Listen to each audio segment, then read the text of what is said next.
Hi, my name is Alan Stokel, and this is the very first episode of Cruising Lake Ontario.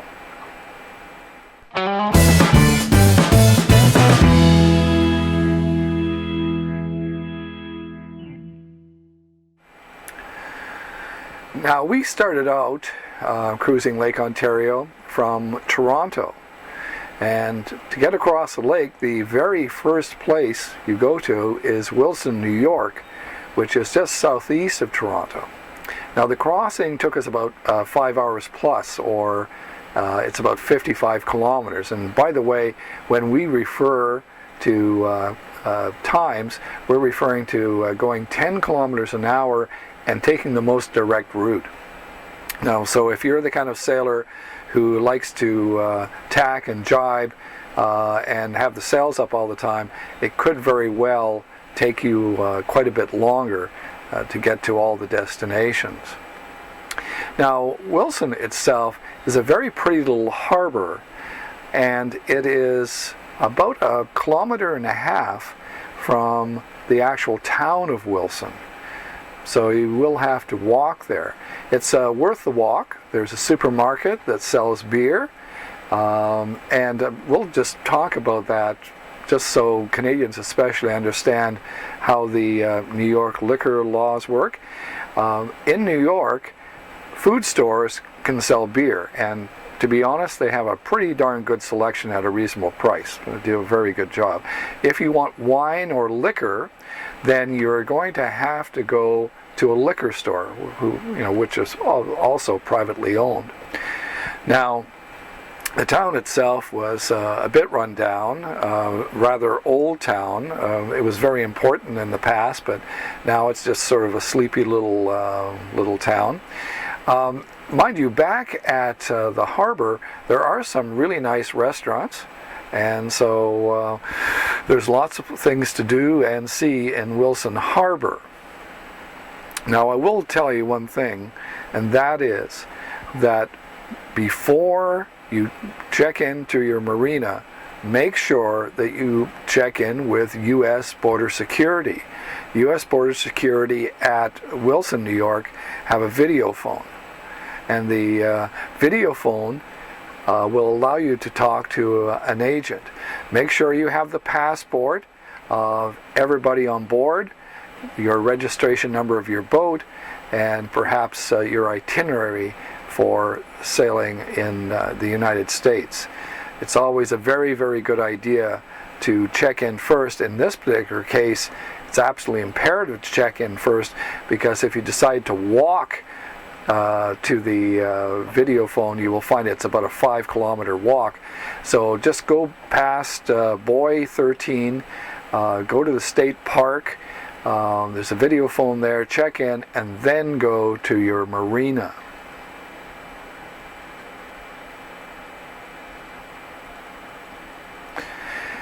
Now, Olcott, New York is just about 10 kilometers from Wilson.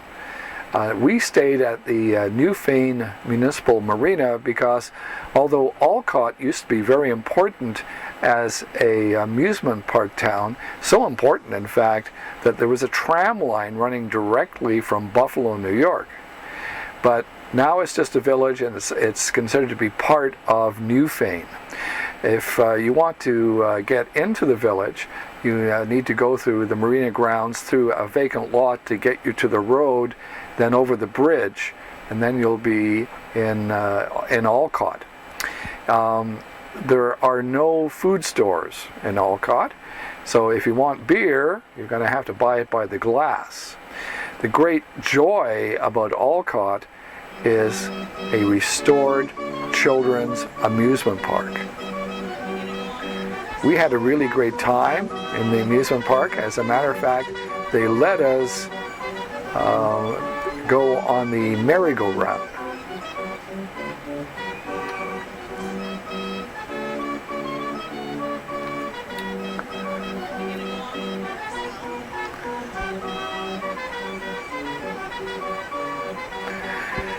Now, one thing that we noticed while we were in the United States was that there were a number of really interesting signs that I was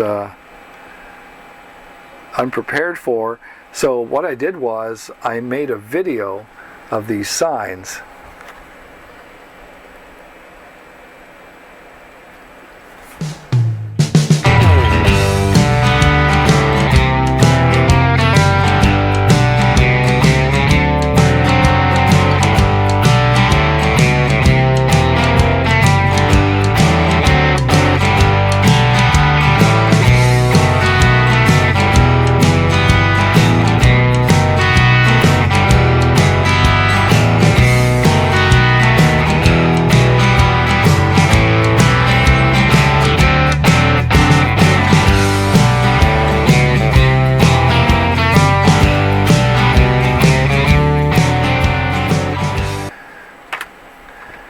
After Alcott, we went to Point Breeze. Point Breeze is about 4 hours away, and we stayed at the Four Seas Marina, but of course we didn't really have any choice because they took over the only other commercial marina there.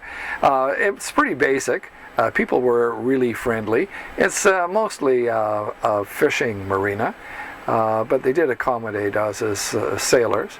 Now, we paid someone to take us into a town where there was a food store and a liquor store, obviously. And the following day, we decided that we would walk about 1.5 kilometers to where there was a boat rental. And so we could explore the river, and go up the river where obviously a sailboat could not go. Turns out, of course, that there was a small general store that sold food and some fruit and vegetables right there, and of course beer. The trip up the river was really great because there was snapping turtles and blue herons and all sorts of beautiful things. Definitely worth traveling to Point Breeze, New York.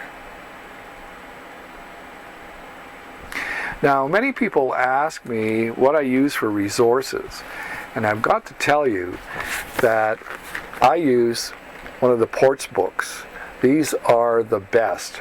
They're very thick, full of lots of information. They're not inexpensive, but they're worth it. This one, as you can tell from the cover, has had a lot of use. And they have information on the towns, what to do, the various marinas and clubs.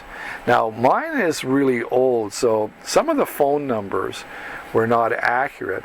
And also, I'm not really sure why, it may be my problem, the GPS coordinates didn't seem to work for my particular GPS, but I'm not sure whether that's a real problem. Also, we used, on the internet, we used Active Captain, which is a very good resource. For weather, we used Weather Underground, as well as various government agencies. In the United States, for instance, we use NOAA, NOAA. Lots of good resources for sailors.